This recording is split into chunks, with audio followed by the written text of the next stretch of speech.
asalaamaaleykum wa rahmatulah maa ngi leen di nuyu bu baax a baax man la Mariétou Gueye Diop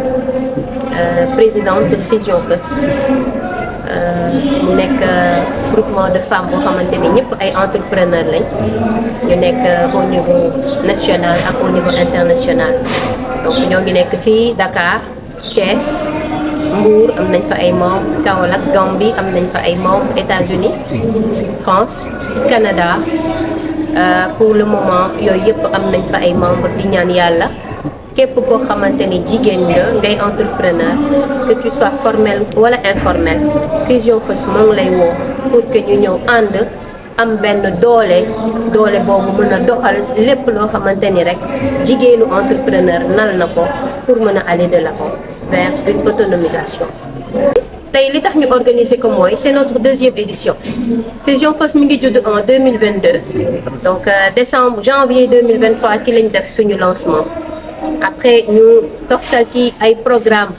yoo xamante ni pour que sensibiliser képp koo xamante ni jigéen la ci biir programme boobu si la ñu defee en 2023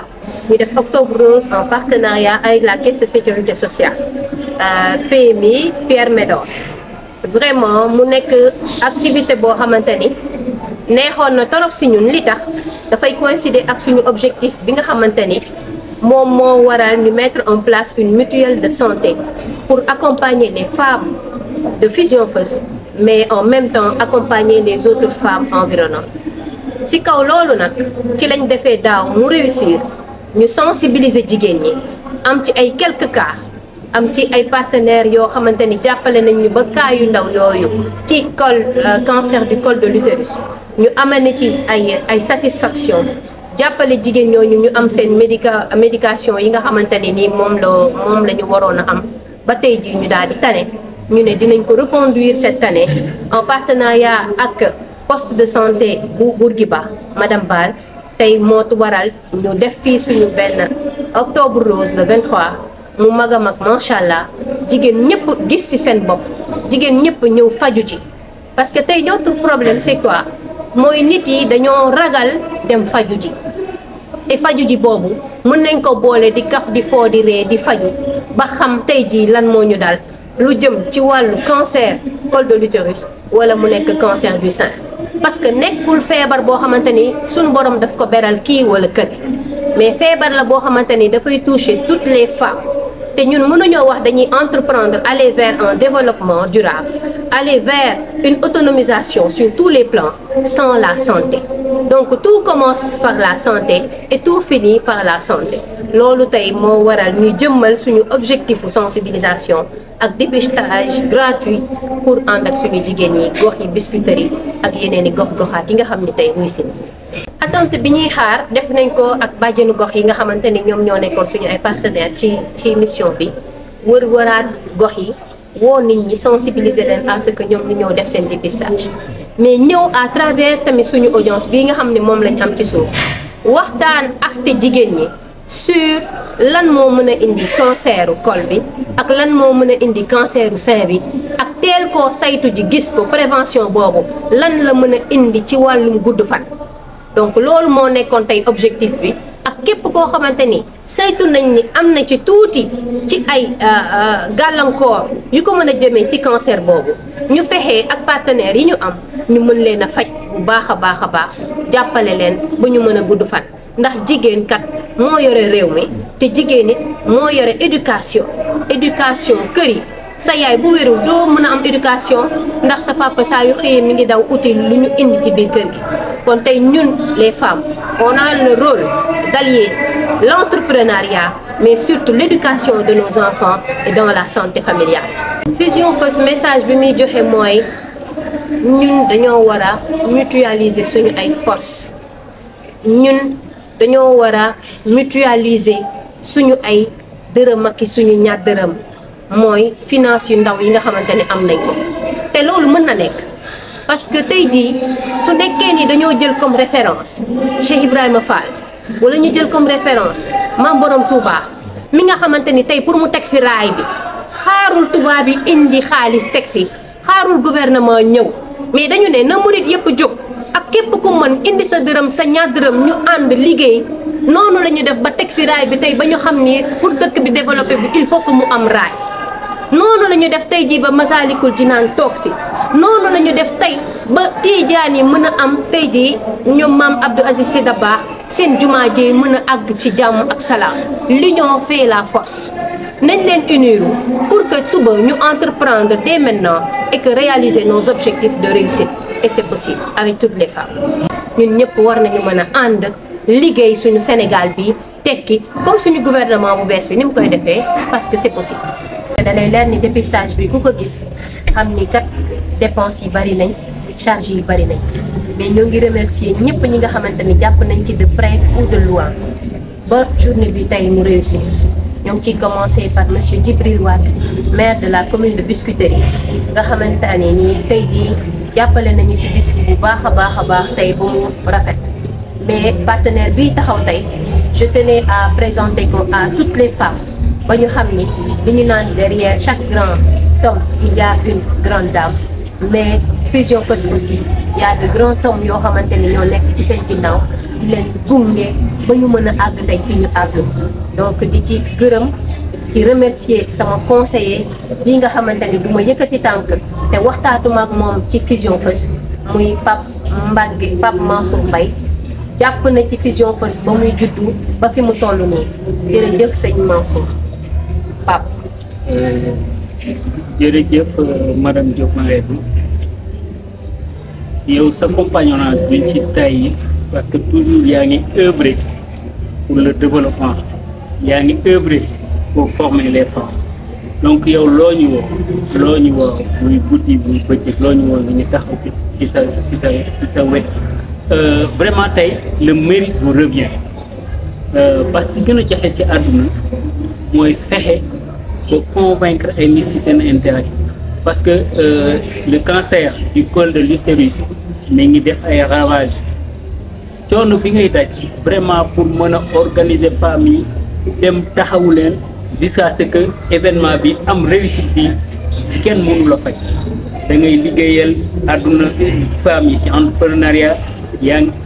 ngi def tu fais le tout quoi yaa ngi def lépp vraiment pour ñoom ñu ngi lay sant di la gërëm mais encore une fois jigéen ñi gën leen a takku di moytu maladie soo gisee nag en fait lii yëpp li koy waral c'est parce que souvent les messages ne passent pas message yi du jàll vraiment maa ngi sant di gërëm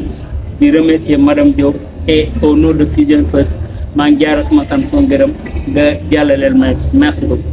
Je m'appelle madame Daora Matassi, maîtresse sage-femme au niveau du poste de santé des HLM. Maintenant, actuellement, je suis au niveau du centre de santé. Les types de cancers les plus fréquents chez les femmes. Donc, on a le cancer du col de l'utérus, on a le cancer du sein. Donc là, c'est la deuxième cause de décès lié au cancer. On peut avoir le cancer de l'endomètre, mais aussi maintenant, à cause de la dépigmentation aussi, on a le cancer aussi de la peau. Sinon aussi, il y a d'autres types de cancers, mais là sont les cancers les plus fréquents donc chez les femmes. Par rapport au cancer du col de l'utérus, donc là, on peut avoir des pertes, mais là, les pertes sont des pertes qui sont anormales. Quand on parle de pertes anormales, donc là, sont les pertes pathologiques. Et en général, ces pertes-là, elles sont récidivantes. Elles sont abondantes, il y a changement de couleur, il y a changement d'odeur. Et là, quand on les traite, donc ça peut revenir. Parfois aussi, on a des douleurs pelviennes. On peut avoir aussi des douleurs au moment des rapports sexuels. Maintenant, par rapport au cancer du sein, donc là, les symptômes, on peut avoir donc une fissure au niveau du sein. On peut avoir aussi un changement sur le plan cutané, comme une rétraction, un aspect peau d'orange. Donc là aussi, à la palpation, on peut avoir aussi des nodules.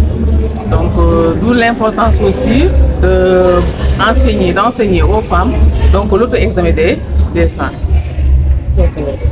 Est-il fréquent de voir des femmes se dépister et comment ça se passe?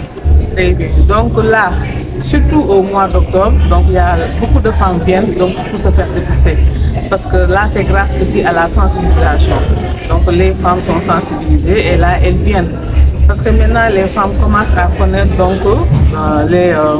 les complications donc liées au cancer.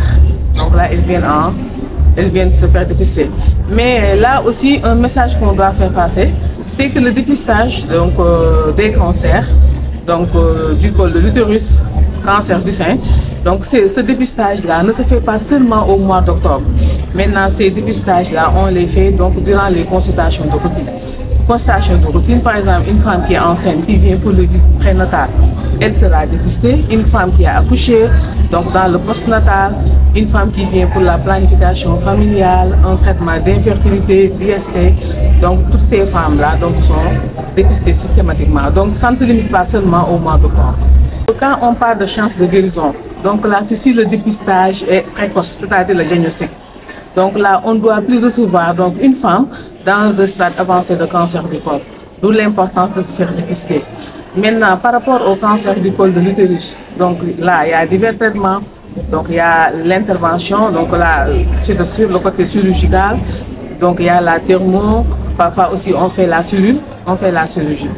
Mais là, comme on a l'habitude de le dire, mieux vaut prévenir que guérir. Donc là, les femmes doivent donc savoir les symptômes liés au cancer, faire le dépistage le plus rapidement possible pour avoir donc un traitement précoce et adéquat, pour ne pas arriver au stade cancer. Parce que là, quand on fait un dépistage par rapport au cancer du col de l'utérus, là on fait donc un dépistage par rapport aux cellules précancéreuses. Donc cela veut dire que là, la femme n'est pas encore arrivée au stade cancer. Comment éviter le cancer? Donc si on vient par rapport au premier type de cancer, cancer du col de l'utérus, donc la femme, donc là le plus souvent ce sont les rapports précoces. Il y a aussi le multipartenariat. Les femmes aussi qui se présentent avec des IST, ces IST-là, c'est-à-dire les infections sexuellement transmissibles, on doit les diagnostiquer tôt et les traiter. Il y a certains produits aussi que les femmes utilisent, donc dans notre langage qu'on appelait donc les saxafales, donc là sont des produits vraiment nocifs. Là aussi on doit sensibiliser les femmes par rapport à ça.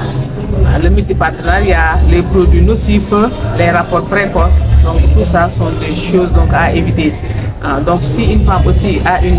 les IST aussi on doit les détecter tôt et les traiter donc adéquatement.